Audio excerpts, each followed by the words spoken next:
Keyboard shortcuts. Hello.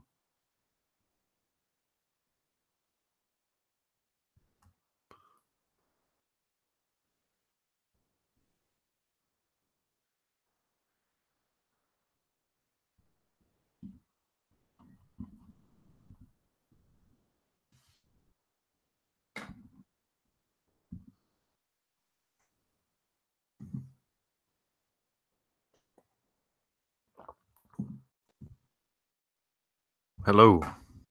Hey man, could have been Is that my any internet. I was having, yeah, probably so. I was having some connection problems trying to Okay. get this next link. It's probably mine. Yeah, Well, it's still a miracle, right? it is indeed. Even with the audio stuff. Yeah, Go ahead. I was gonna. You talking about the miracle of it? Like I've been just slowly watching a lecture about this guy who's supposedly like a theoretical economist. He's talking about like he wrote a book called The Third Industrial Revolution, and he's just talking about how where we will go from here if we advance the way we're supposed to. But yeah, he's just obviously the obvious. It's all going to be about transportation, communication, and energy. And he just talks about how in the first industrial revolution that Britain led, it was the energy was coal, the transportation was the steam engine with rails, and the communication was, he said, it was the steam printing press, which later will lead to the telegraph. Okay. And the second industrial revolution is led by the U.S. and it's oil, gasoline is the energy source. The automobile is the transportation, and the communication is radio and TV. Okay. And then so the next one will be obviously it'll be some new manifestation of transportation, communication, and energy. Pretty cool. But so he thinks it's something other than the internet at this point, or does he see the internet as something? It's nice. It is the internet. But have you heard people talking about like the Internet of Things? Yes. I only have a small grasp of that concept, but that's what he's talking about: big data. And I think most people who use it have an even smaller grasp of the concept. So really, because I have a bunch of kids in my class are like, "Oh yeah, I have Alexa. I have Alexa. It's great." I'm like, "Oh, it's great. Okay, super." So it's just recording everything that you do all the time and feeding that to Amazon so that they can sell you stuff better. And they're like, "No, what?" Never mind. Yeah, some guy that was like a CEO for Facebook or Instagram, one of the big social network sites, said if what you're doing is free, it's because you're the product. Yeah, that seems right. That seems right. But at least you have to acknowledge it. I figure just know you're doing that, and then at least have your eyes open about it. Yeah. That Brett Weinstein. Weinstein. He said something about how all the systems. I don't think we talked about this last time. All the systems that we use right now, like political system, education system, that sort of system things, were all created before our knowledge of evolution, and so that's why they've evolved. Like they've completely changed from what we started, I guess, and that we didn't have the idea of evolution in our heads, and so that's why they mutated and uncontrollable, and you have all these kind of negative results because of that, which I thought was kind of interesting. So is he saying that they don't take into account natural human behavior or something? What's he mean? I think, or the systems themselves evolve. I think. Yeah. Does he elaborate? What do you think? He does not. Actually, what he thinks would be better? Yes, he goes into this whole thing. Yeah, it's on that Joe Rogan thing he did in December. He actually, and it's funny. He's like, I want you all to, like, who's ever listening, to kind of acknowledge. I want to acknowledge that I'm talking about saving the world, and that I have ideas how to do that, and how you probably think I'm a jerk for saying it, kind of stuff. Like, who am I to believe I know these ideas? But it was pretty interesting. It was like, how do you? It was called Game B or something, because there's Game A, which is what the system is right now, and then there's trying to figure out ways to. So, for example, the market, when what the market has done now in electronics is created areas in which people make money off of us, doing and getting us addicted to our phones. Like, they're doing it on purpose. like the humans, and now it's artificial intelligence that are running some of the apps that are like it writes code on its own and updates it so it becomes more addicting, I guess. Wow. But stuff like this, so that it's created an area in which people are making tons of money off of manipulating our behavior and, you know, like, and making our lives worse. And he's saying, like, how can you put systems in to stop that, to make, you know, to make it, you get to make money by being thoughtful about, you know, how you're treating us and things like that. So he kind of goes into a little bit more detail on that, but not a horrible much. See, and I wonder if all those bad things are not part of evolution. Right. Because, I mean, evolution is amoral, right? Well, yeah. At least from our perspective, it seems to be. It's indifferent. Yeah. It is indifferent. Yeah, that's true. But yeah. So I guess he's trying to control at least acknowledge the evolution, but yeah, that's interesting. Because then if we try to do it, we wouldn't really know anyway what the outcome would be. So you would have to pay attention to that, obviously. Yeah, I mean, seems to be the only good thing to do with this thing called consciousness, isn't it? I mean, now that you have it, yes, you try to I guess you try to direct your evolution. I mean, I often wonder if we can't see the forest for the trees, right? I don't know if we really understand the things we're going to do, but my kids are. I think the last time we were talking, my kids were still doing this project about future technologies, but like CRISPR, you know, the gene editing. I mean, that's literally taking evolution into your control, beyond just like conceptually, you know. Yeah.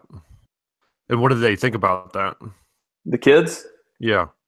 They have different opinions. Some of them see the positive of it, because I make them give a brief summary of their research, and I make them pick some of them are, you know, they're wise and they say they're neutral. I'm like, okay, but if you have to predict how you think it's going to play out, make that prediction. Yeah. And it's about half and half. Some see it as it's going to work out well, and others think it's going to be bad. Yeah. Some of them are pretty insightful. Really? I don't know what they're getting from their resources though, which either I'm kind of, it doesn't matter to me if they did good research and they found some of these possible side effects, but it still, the fact they're in grade 8 and talking about those issues is really cool. That is a good thing. Yeah. Yeah, we were looking at we've been studying the golden age of exploration. So that's kind of our reading unit and social studies. And so one of the things, having a debate on in the unit that they make, it's like a debate. They redo the second Continental Congress because it's about the American Revolution. But since we figured kids would care more about exploration than the American Revolution, we do that one. But anyway, so the debate was it a good thing that you know, Christopher Columbus found the New World or not? Like, would you, if you got to go back in time, would you tell them to do it? You know, like all the bad things that happened, it's worth it, or would you tell them to stop, kind of thing? So it was split. It was 50-50, which was cool. That normally doesn't happen. So, and the debate was not great. I'm not gonna.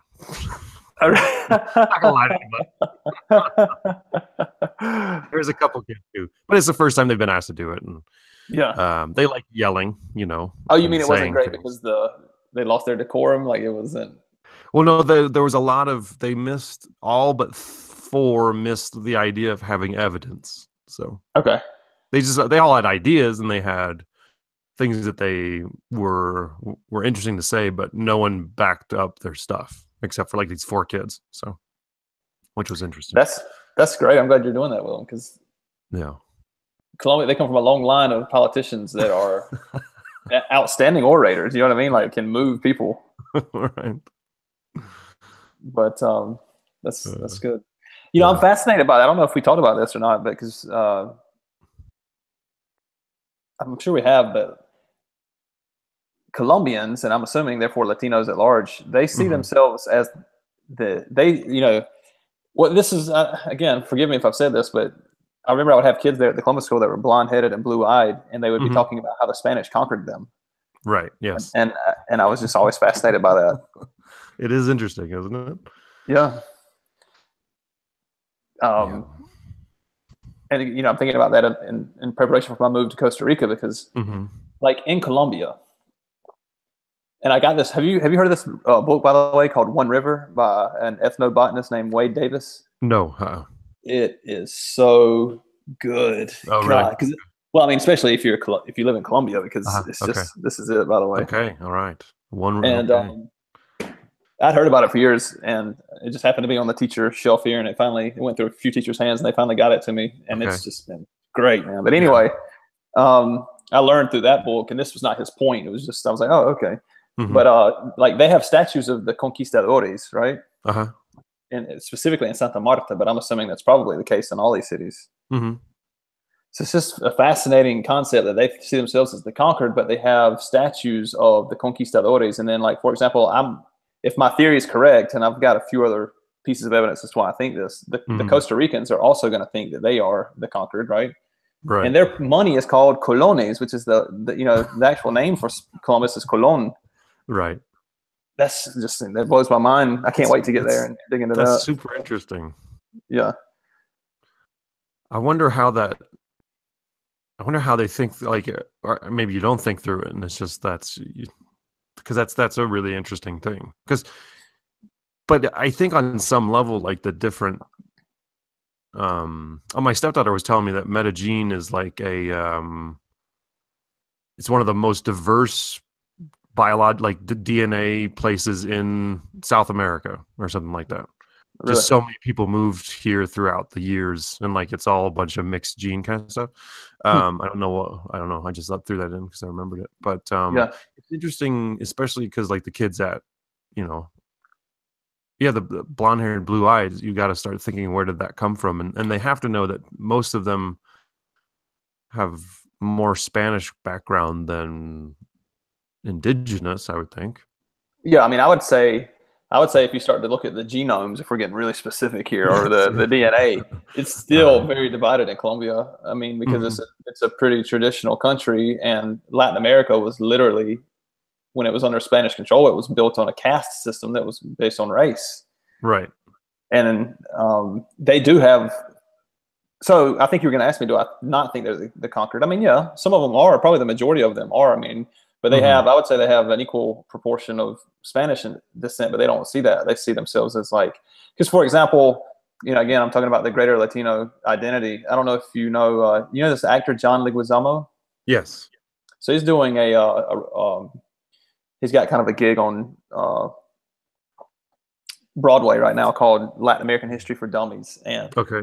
I've just seen it in an interview, and he begins with the Aztecs. And the Incas, and I was like, oh, okay, because he also identifies with that indigenous lineage, and they don't identify with the Spanish lineage. Whereas you and I, as North Americans, I think it's pretty clear that we're the conquerors. I don't know. That was always my conception, right? Yeah. Sure. So I don't think they're totally wrong, and there's historical reasons why they see themselves that way. A lot of it comes from their independence movements, where the elites there. It's pretty ironic, but the elites were able to.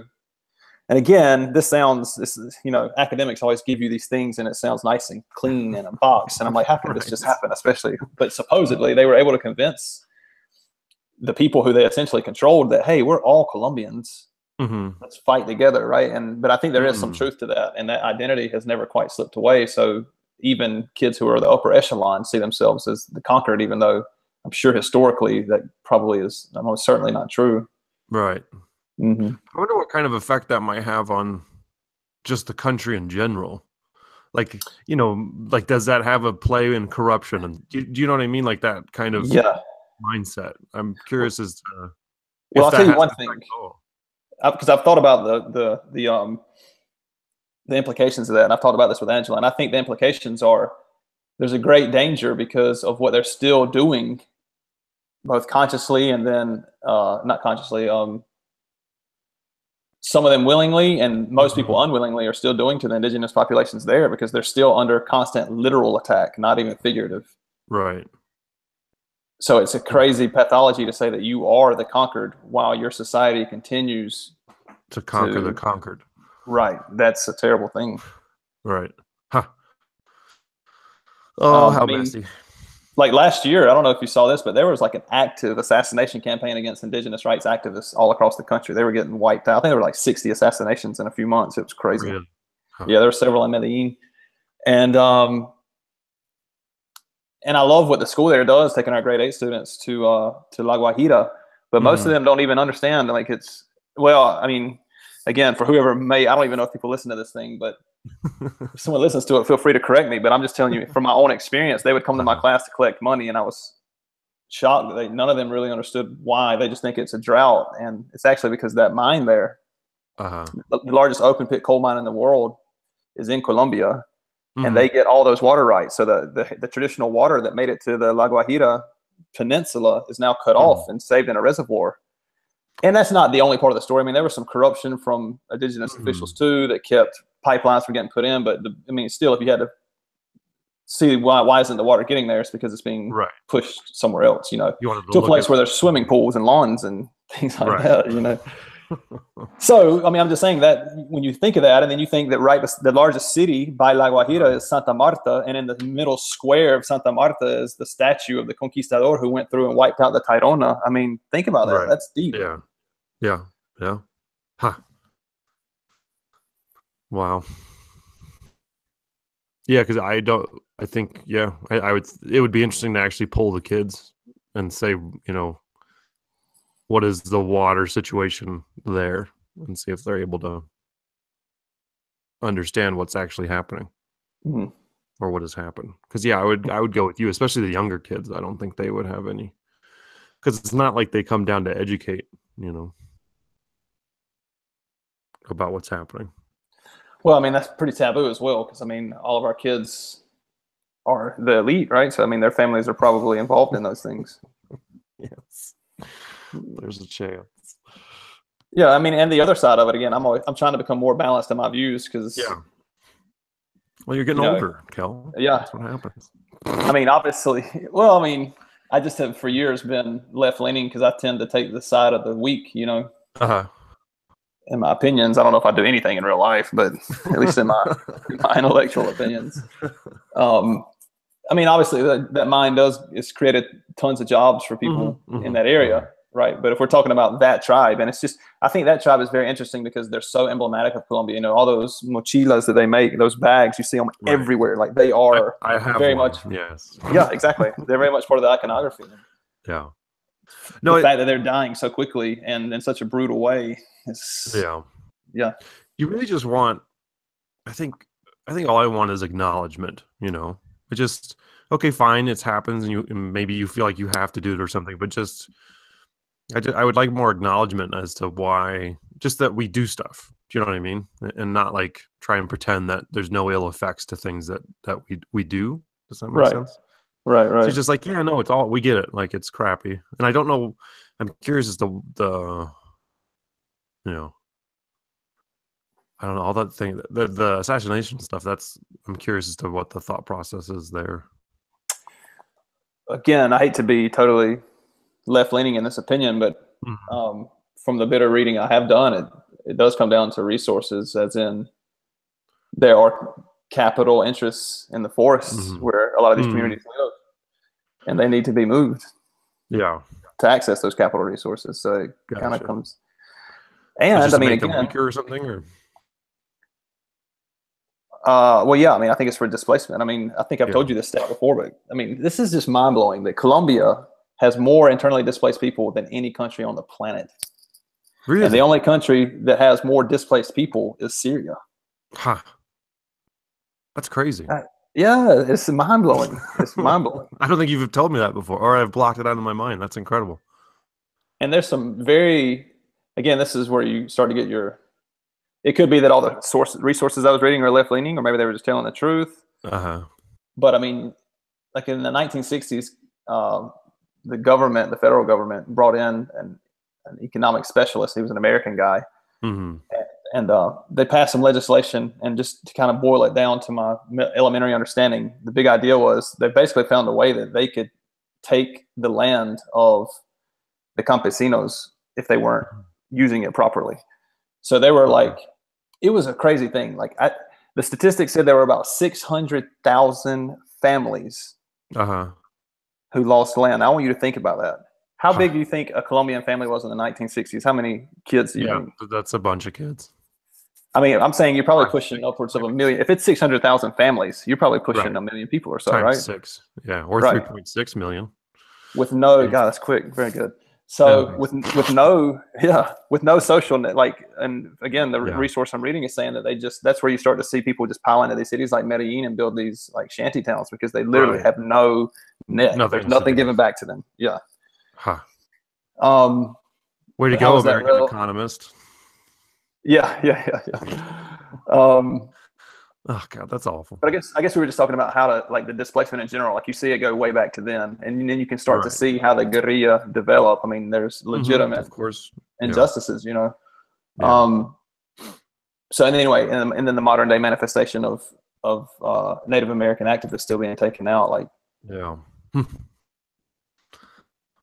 it was crazy. Yeah, that's insane. It really is. And it's all being done as far as the journalists are reporting by the right wing, through the. I mean, technically, it's through the hands of the paramilitaries, right? But they're like the goons for the true brain, I guess, behind it. Which so it's not necessarily it's not government sanctioned. It's the paramilitary groups, though. Well, I mean, some would argue that there isn't much of a separation. Well, yes, but like but that's the way you go around it then. Right. It's not the army. Yeah. Sorry. Okay. Yeah, exactly. I was not trying to. The army is not going through, but that's also, if you look through the history of the early 2000s. What's that word, by the way? You have a good vocabulary. What's the word for the early 2000s? What's that? Do you know that? Oh no, I don't know. What did the aughts? Someone just. I think that's it. Something like this. I don't know. That could be something that I've never heard before. Aught is an old word for zero. So okay, the aughts. Yeah, I mean, you start to see the government very much intermingle with the paramilitary forces because they can do things that you won't necessarily be connected to, right? I mean, that's still the big thing. That's why they keep trying to get Uribe into the courts, because of his almost very obvious ties with the paramilitary. But anyway, I'm saying a lot of things. I don't know who listens to this stuff. I'm here to be educated. I'm just telling you what I've read. I'm not standing by that and saying this is my opinion. These are just things and things you're thinking about. It's an idea, and we're farming ideas here on idea. That's right. Exactly. Because I mean, these are topics that have been getting people killed for the past 50, 60 years in Colombia, right? So I'm going to tread lightly because I'm sure others have more information than me. Yeah, for sure. Indeed. What was I gonna say? Yeah. No, it's after reading that Homo sapiens book and just it's interesting. We're an interesting people, the species that we are, and just everything that we do, and kind of like you say, like everyone thinks they know the future kind of thing when you're making any decision, like the government, and it's and all governments on some level are just that system. See, I'm starting to sound like insane when I talk about this stuff. I realize that, but like, like I'm acknowledging it. But like in a lot of cases, the systems are themselves alive, kind of thing. Like when I look at a school like a system now, I'm like, okay, the system is like, I see it moving and stuff, and it's almost this living thing that's trying to, and it wants to stay alive, right? The system then kind of does things to make sure that it's still there, kind of like ideas and viruses and all that stuff. Yeah. And so it's like, so then I'm reading this book about success, and it was talking about how they were studying leadership, and like sometimes leaders are like do these great things, and other times it looks like the leaders don't matter at all. And so this guy was trying to figure out what it all boiled down to. And what happens is normally you get leaders who have been vetted by the system. And I was like, oh, like the system is, because they're all along the way they're told, yes, you can go move up the ladder.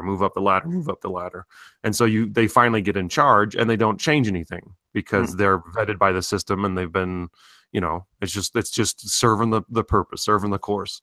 And then when you see great change is when you get someone put in that was not vetted by the system. Normally that's a complete train wreck. Things go very poorly.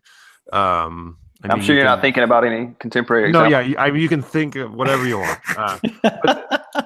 But sometimes they do incredible things. So, for example, Churchill, I guess Winston Churchill had at some point his paranoia kept him from rising through the ranks of British Parliament, and so he was kind of kept out of it.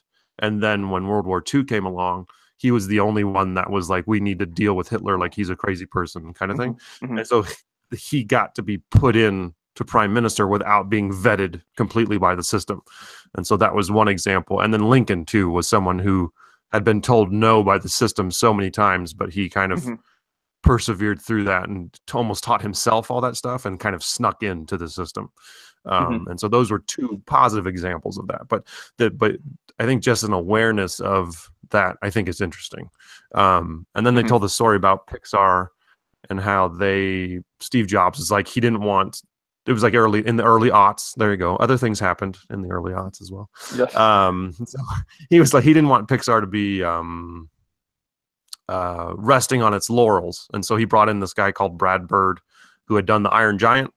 And so what Brad Bird did is he looked around for all the cartoonists who had been told no, and who had not been promoted. And then he brought them all together.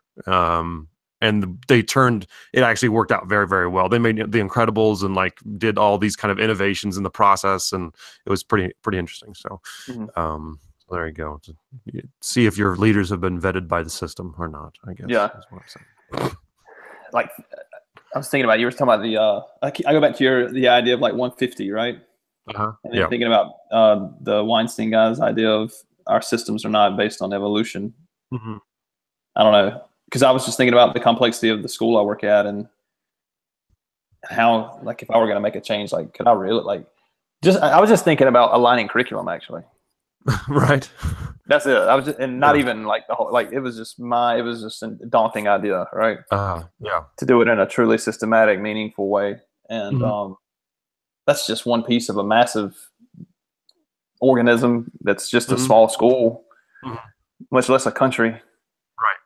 I don't know, man.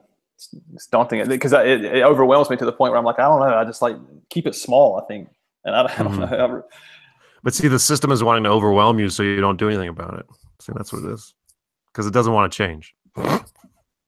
The system, like the capital V system? No, or the score, whatever you're looking at. That's why you feel overwhelming. Is because it doesn't want to be killed at all. Don't get me started on the system. You're going to see my bad parts come out. This is going to turn into what's this? What's it called? An InfoWars podcast. A lot of yelling.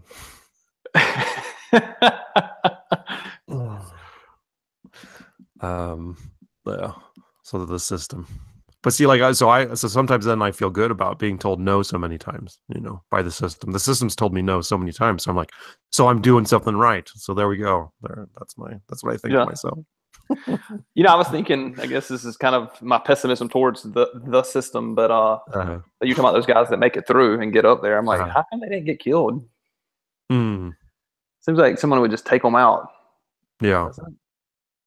Like, how did the system, because again, you get someone like that, they finally make it through. How do they get the system to work on their behalf? Because there's so many people right there at that upper part of the pyramid with them that would seemingly work against them. I don't know. I guess it's trying to find common goals. Well, if you look at the two examples that I gave you of the people that got outside, I mean, there was a war going on, so I'm sure people were distracted, kind of thing,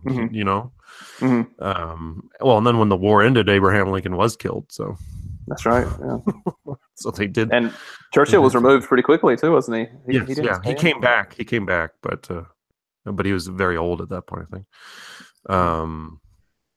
Yeah. So I think it corrects itself, kind of thing. But yeah, it is curious how people make it through sometimes. But I don't know. The powers that be. Have you seen did you ever see the show? It's kind of absurd. I mean, it's worth a few laughs, but it's called Vice Principals. No, I've seen previews, but I've never watched it.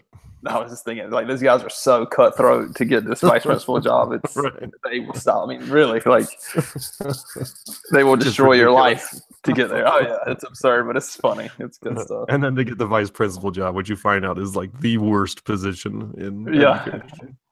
Yeah, oh, that's what it was. They were vice principals already, and they were going for the principal's job. Oh, That's what it okay. was. That's a better job, I think. Yep, yep.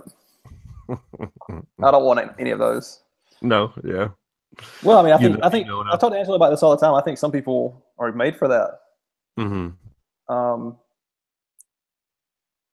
But I don't know. Was it? No, I think about this, and this is one thing I've been wondering about. Have you seen that? Did you see that Jordan Peterson interview at all, where the British lady was like, just did a very poor job interviewing? Okay. Yeah, I did. Yeah. So what you're saying is, it's like, no, that's not what I'm saying. It's like the worst form of paraphrasing ever. But anyway, he talked about the lobsters and hierarchies and stuff like that. In that interview? Yes. Okay, I don't remember that piece of it. Okay, so they were talking about how some people think that the power structure has been created by capitalism, where you have a hierarchy, and he was just pointing out that in lobsters there's a hierarchy, like in animals there's a hierarchy. It's like it's a natural thing, kind of thing. Mm-hmm. And then he went into the reasons behind that, and it was actually kind of interesting. Or no, that was somebody else, somebody Simon Sinek or something like that. Anyway, doesn't matter. And so what my thought was I was wondering if there's a difference between natural hierarchies and forced hierarchies. So like in an education system, you have leaders, but they don't naturally rise up through the people; they rise up through the system. Does that make sense? Mm-hmm. Sure. And I wonder I wonder if that has, in my head, that's a negative thing. Like the forced hierarchy. Like you want one to develop naturally. Hey, how are you? Yeah, so Angela's yoga class is arriving. Oh, okay, that's right. Yeah. So I'll leave you with this. I just thought about this as you're saying. I've considered this before. Like, what if biologically, you're talking about evolution, right? There are those who are fit, whatever that means, for whatever reason, to be the leader of this small 150 person group, probably a tribe, right? Mm-hmm. And they rise for whatever evolutionary reasons. And then with the creation of civilization, there are systems put in place where people who are actually not fit to lead end up rising, and it's the system bringing them up. Exactly. Yeah. And that's why I think you have to not have. I think you can't force it. Anyway. Yeah. That's why I would be everybody is kind of equal, and then you because different people have different talents. So yeah. That's just me. All right, brother. Yeah, that was good. Quick one. Yeah, thanks for getting up and talk to me. Of course. Anytime. All right, brother. All right, see you. Later.